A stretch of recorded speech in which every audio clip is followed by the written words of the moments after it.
सभी को नमस्कार। मैं वीरेंद्र आज मंगलौर के पास एक चीनी मिल है, उसके बाहर जो है उत्तम शुगर मिल जो है यहाँ पर है। तो मैंने अभी ये पीछे गन्ने के जो ट्रैक्टर ट्रॉली है पूरी खड़ी देखी, तो मैंने कुछ किसानों से बात करने का सोचा और किसान आंदोलन जो हो रहा है उसके बारे में कुछ इनसे जानकारी लेने का मैंने प्रयास किया।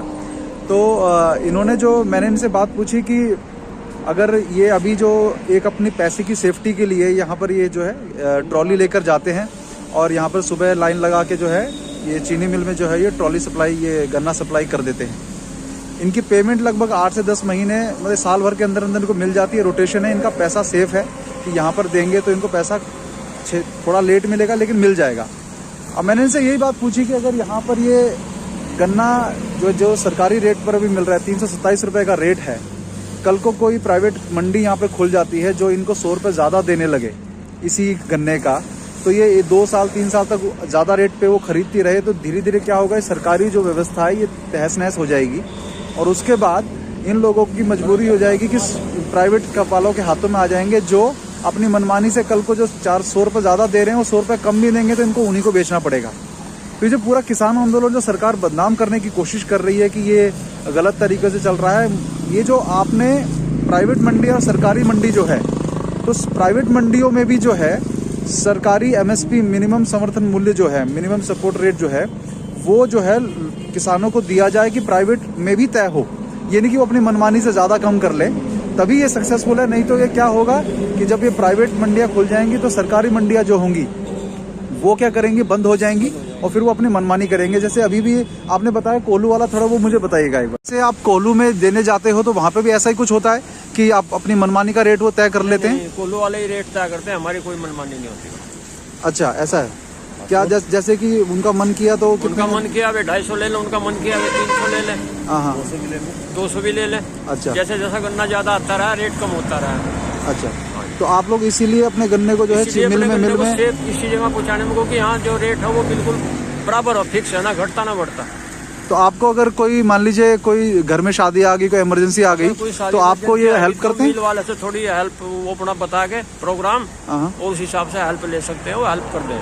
तो आपको लगता है कंपनी वाले कभी आपकी घर में इमरजेंसी के लिए हेल्प करेंगे? वो तो अपने हिसाब से काम करेंगे, एक प्राइवेट संस्था है तो अपने हिसाब से काम करेगी।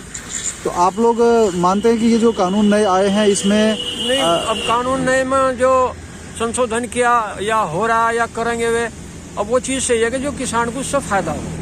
जी जी, किसान को फायदा होना चाहिए, उसका पैसा सेफ होना चाहिए और उसकी भी सुनवाई हो, वो भी अपना रेट कुछ हक रख सको। लेकिन उसमें तो ये कि एग्रीमेंट कर लिया जाएगा किसानों के साथ, तो एग्रीमेंट में फंस गए एक बार तो फंस गए। अगर हम फंस गए तो हमें उतना देना पड़ेगा उसको और उसी रेट में देना पड़ेगा। जी, तो हम उसमें ना घटा सकते ना बढ़ा सकते। जी जी जी, बिल्कुल।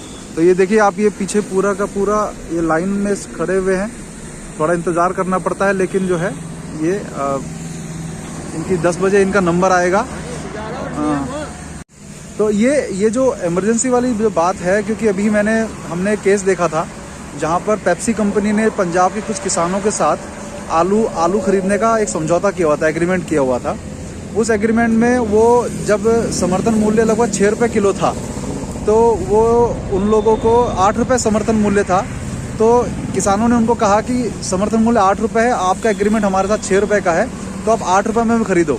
तो पेप्सी कंपनी ने क्या कहा कि हम लोग नहीं खरीदेंगे क्योंकि समर्थन मूल्य 6 रुपये का, हमने एग्रीमेंट 6 रुपये का किया हुआ है।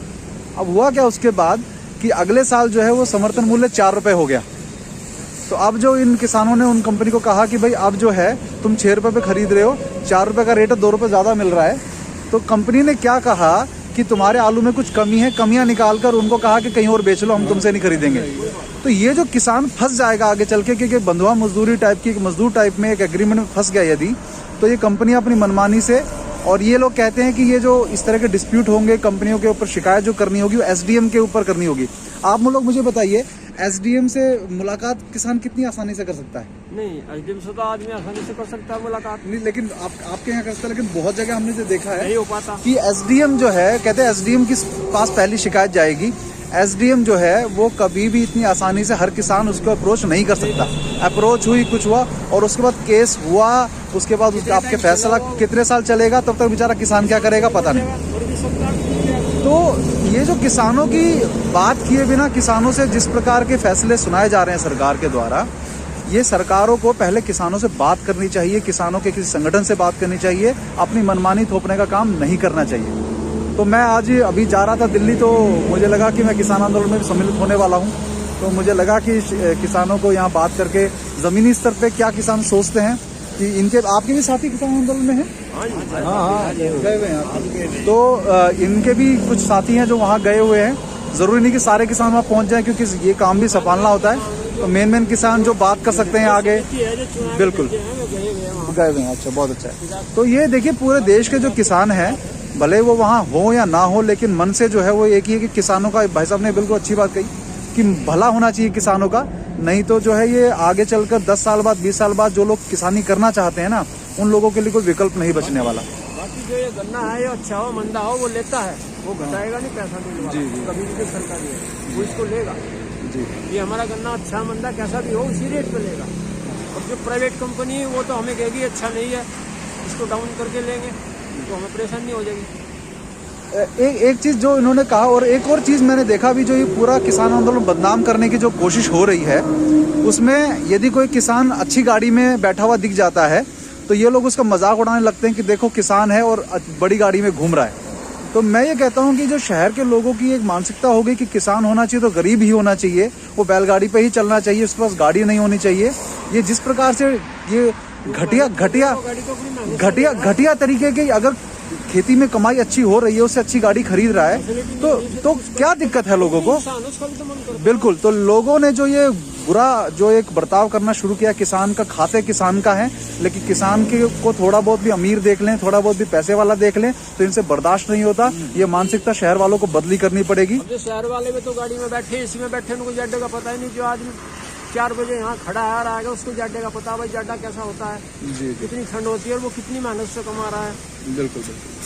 तो ये किसानों का जो दर्द है, वो किसान कोई पूछेगा तो ये बताएंगे जरूर, नहीं तो हम लोग सड़क पे देखकर चले जाएंगे, तो इनसे बात नहीं करेंगे, तो इनको भी लगेगा कि देश के लोग हमारे साथ नहीं हैं। तो हमें इनको मनोबल बढ़ाना है, जो अन्नदाता है उनका सम्मान करना है, और यदि वो समृद्धि पाते हैं खेती के द्वारा, तो उस समृद्धि का जो है मजाक नहीं उड़ाना, उसका सम्मान करना है कि जो हमें सुविधा मिल रही है वो उनको भी मिले। तो ये चीनी मिल का जो पूरा इसके यहाँ से, मैंगलोर से मैं वीरेंद्र, बहुत बहुत धन्यवाद।